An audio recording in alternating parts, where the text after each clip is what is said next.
Todos os anos, mais de 60 milhões de libras de ovas de tainha são colhidas em diversas regiões, incluindo as costas mediterrâneas de Itália e as vibrantes comunidades piscatórias de Taiwan e do Japão, para produzir um produto cobiçado conhecido como botarga. A época de colheita normalmente começa no final do outono. No porto de Tainan, em Taiwan, técnicas agrícolas avançadas aumentaram as colheitas anuais de ovas de tainha em 20%, atingindo mais de 2 milhões de libras.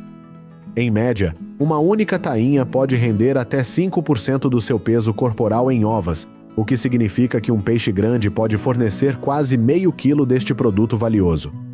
Da mesma forma, os pescadores japoneses no mar interior de Seto processam cerca de 3 mil peixes diariamente, contribuindo anualmente com aproximadamente 10 milhões de libras para o mercado global.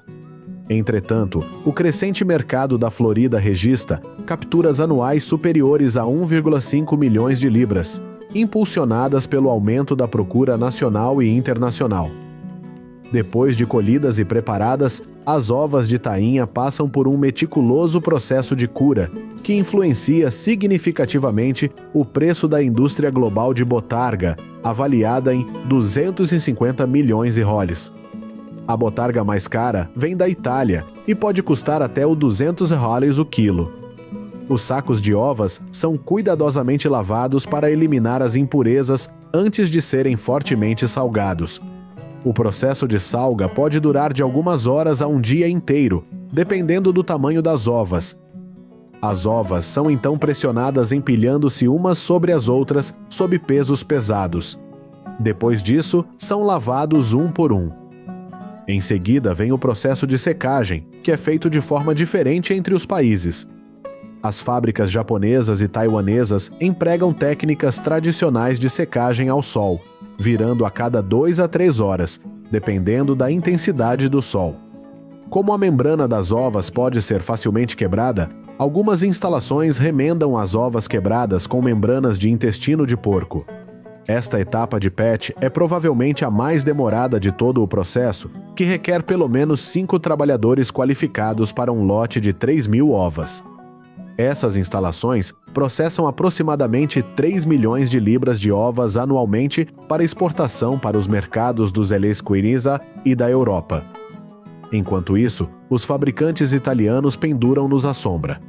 Este tratamento único confere ao produto final uma textura firme, castanha dourada e um aroma característico. Depois de seca, a botarga é selada a vácuo e distribuída para mercados gourmet e restaurantes finos em todo o mundo. Na Itália, alguns dos pratos mais populares incluem o clássico espaguete com botarga, enquanto em Taiwan, a preferência é a botarga grelhada. Seu sabor ousado não é para todos, mas aqueles que o apreciam muitas vezes se tornam fãs para toda a vida. É fácil perceber por quê. Uma mistura harmoniosa de doçura, notas salgadas e uma textura cremosa diferencia esta iguaria de outras opções de marisco. O esturjão, especialmente a beluga, pode levar quase 20 anos para amadurecer antes que suas ovas possam ser colhidas. É por isso que pode custar até $25.000 por quilo, o que o torna um dos alimentos mais caros do mundo. Nesta instalação, apenas 10 a 20% dos peixes são colhidos a cada ano, após uma triagem cuidadosa usando tecnologia de ultrassom para garantir ovos de alta qualidade. Uma vez maduros, os peixes são anestesiados ou sacrificados antes que suas ovas sejam removidas cirurgicamente. Isso é feito abrindo o peixe e removendo delicadamente a bolsa de ovos, um processo chamado descascamento. Veja bem, não há uma gota de sangue no corte porque os peixes foram bem lavados de antemão. A textura firme dos ovos é um marcador-chave de qualidade, com ovos maiores alcançando preços mais elevados. Algumas fazendas usam um método menos invasivo, ordenhando ovos de esturjões vivos a 43 graus Fahrenheit para poupar suas vidas e economizar dinheiro.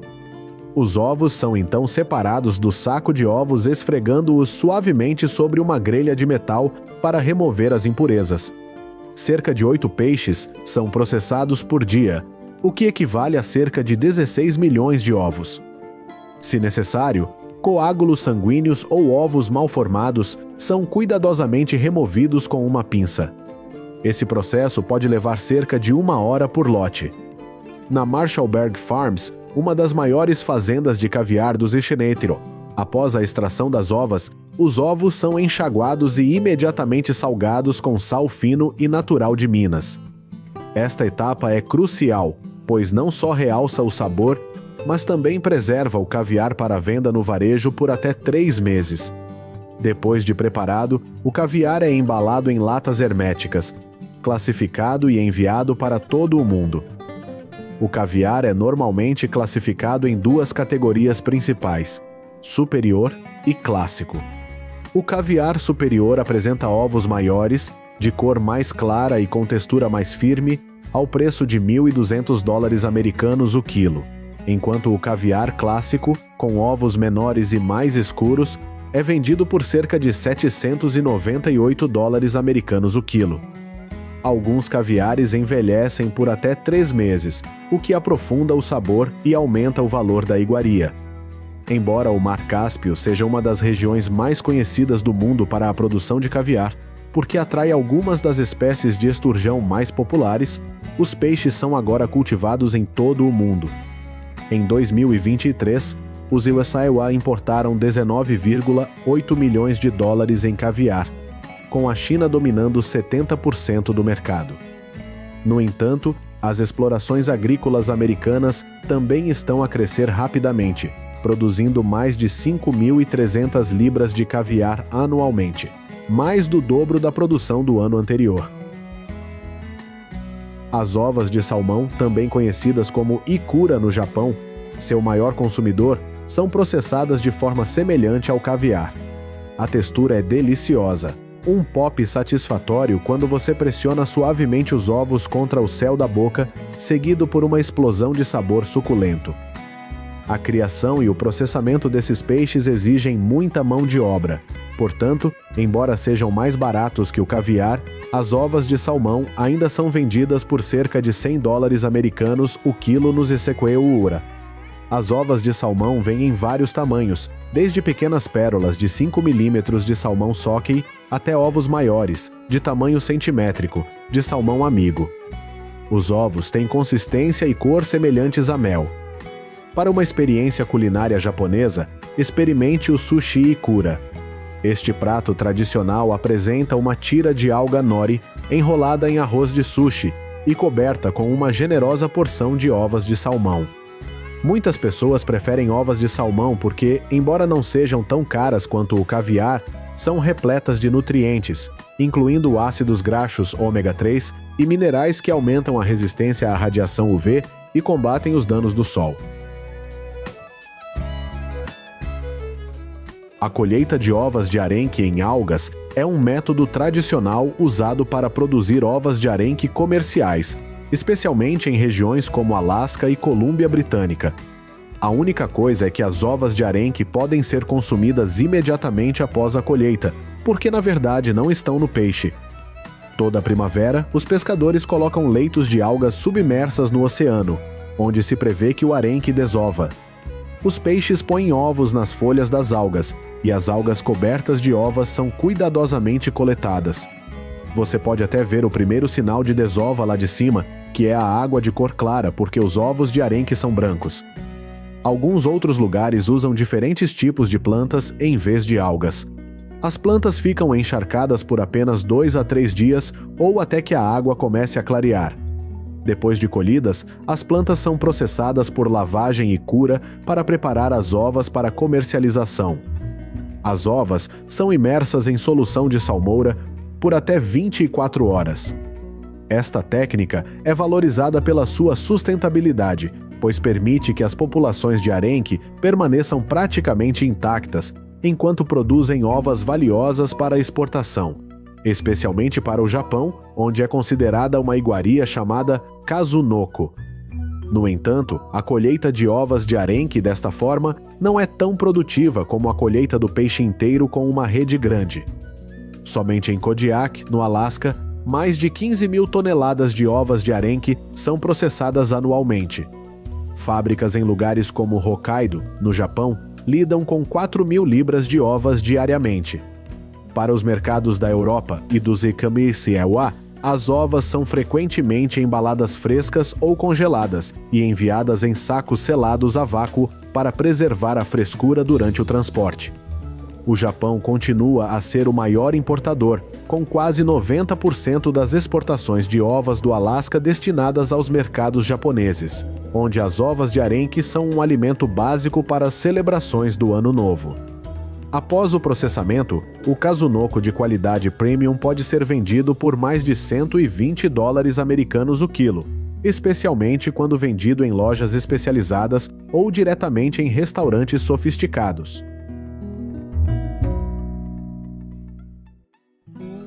Louisiana é líder na produção de camarão, o marisco mais consumido nos Estados Unidos. Mas nos bastidores, os pescadores de camarão lutam para acompanhar o aumento dos custos e a concorrência de preços das importações baratas de camarão cultivado, criando uma intensa batalha pela sobrevivência. Nem sempre foi assim. Durante décadas, os camarões da Louisiana prosperaram. Mas desde a década de 1980, as despesas dispararam. Os preços dos combustíveis, por si só, representam quase 30% dos custos operacionais diários de um pescador de camarão. Mas com a inflação, esse número aumentou ainda mais. Apesar destes custos crescentes, os pescadores de camarão ainda saem ao pôr do sol. É quando os camarões emergem de seus esconderijos nos sedimentos e vagam pelas águas rasas. Os camarões largam as redes, tomando cuidado para não arrastar pelo fundo, para não danificar o fundo do mar. Eles dependem da corrente para transportar os camarões para as suas redes, sabendo que os camarões não são os melhores nadadores. Eles flutuam, dando uma volta na corrente. Quando as redes voltam a subir, o pescado é jogado no convés. A tripulação então separa-os manualmente, descartando as capturas acessórias, peixes e outras criaturas marinhas capturadas involuntariamente, antes de congelar os camarões para mantê-los frescos. Os camarões costumam passar de 12 a 16 horas no mar, e não há garantia de sucesso. Mesmo com conhecimento e experiência precisos, uma noite de trabalho pode resultar em pouco mais do que uma rede cheia de bagres. Além disso, golfinhos incômodos, esperando logo abaixo da superfície, às vezes abrem buracos nas redes para conseguir uma refeição grátis, deixando os pescadores de camarão com horas de conserto e pesca perdida. O preço das novas redes para os camarões mais do que duplicou, e o do gelo para os camarões aumentou de 14 para $26 por bloco. Um dia médio pode render cerca de 1.000 quilos de camarão, dependendo da estação. Os principais camarões capturados nos sebos da EUA são o camarão branco, o camarão marrom e uma pequena porção de camarão rosa. Os camarões da Louisiana contribuem com quase 100 milhões de libras para o mercado de camarão dos EUA a cada ano, tornando-o o estado líder na produção de camarão. Depois que os camarões são descarregados no cais, eles iniciam uma rápida jornada pela planta de processamento. Muitas famílias americanas processam camarão há mais de um século, mas hoje, há menos processadores que trabalham apenas com camarão do Golfo. Esta fábrica na Louisiana processa até 30 milhões de libras de camarão anualmente, usando técnicas tradicionais e de ponta. O primeiro passo é lavar e separar os camarões por tamanho. Em seguida, eles são alimentados em máquinas que dividem as cascas para criar camarões fáceis de descascar. Depois disso, os camarões são classificados e os qualificados caem nessas caixas. Cada camarão é congelado a menos 400 graus Fahrenheit, o que preserva o frescor para o transporte.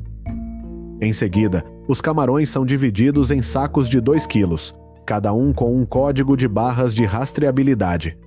A rastreabilidade tornou-se cada vez mais importante para consumidores e retalhistas, especialmente quando competem com camarões cultivados em países como a Índia e o Equador. O camarão fresco do Golfo, muitas vezes com preço entre $7 e $10 o quilo, dependendo da época, tem de competir com variedades importadas mais baratas, baixando o seu preço para menos de $4 o quilo. Depois de processado, o camarão é enviado para mercados, restaurantes e supermercados de todo o país. Os ENEUA consomem mais de 1,5 bilhão de libras de camarão anualmente. Do churrasco de camarão servido em restaurantes sofisticados aos famosos sanduíches po' boy de Nova Orleans, um prato icônico de camarão carregado com camarão frito em uma baguete francesa macia, aproximadamente 3.000 libras de camarão podiam ser consumidos semanalmente em cada loja.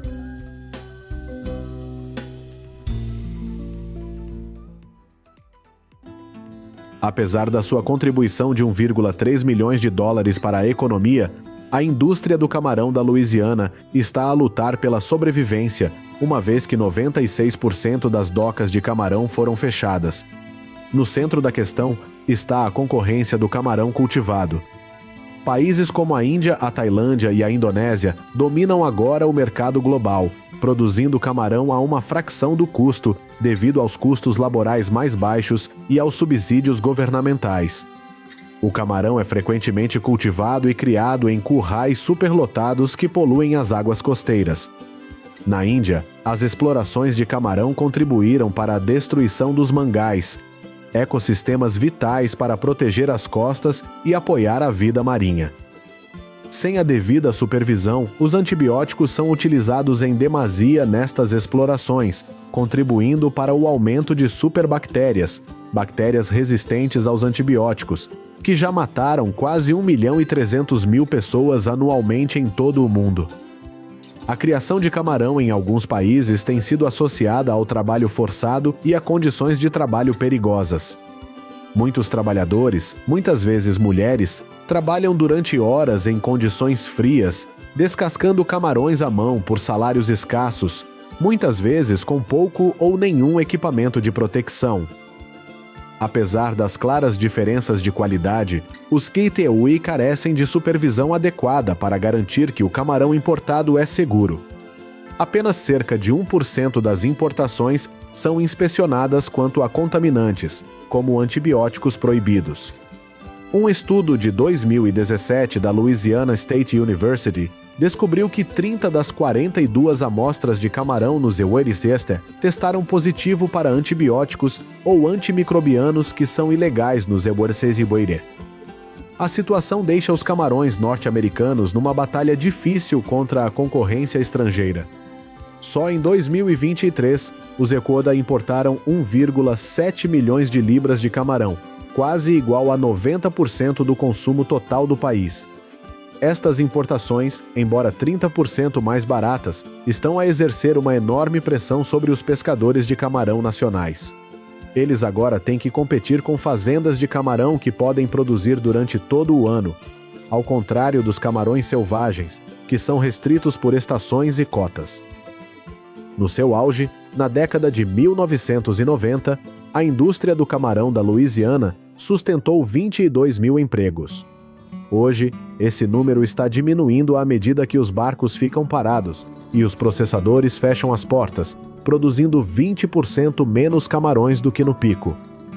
Muitos pescadores de camarão investiram as economias de uma vida inteira em seus barcos, na esperança de repassá-las ou vendê-las para a aposentadoria. Mas agora, ninguém está comprando. O mercado foi inundado com camarão importado, muito mais barato do que o que os camarões locais conseguem produzir.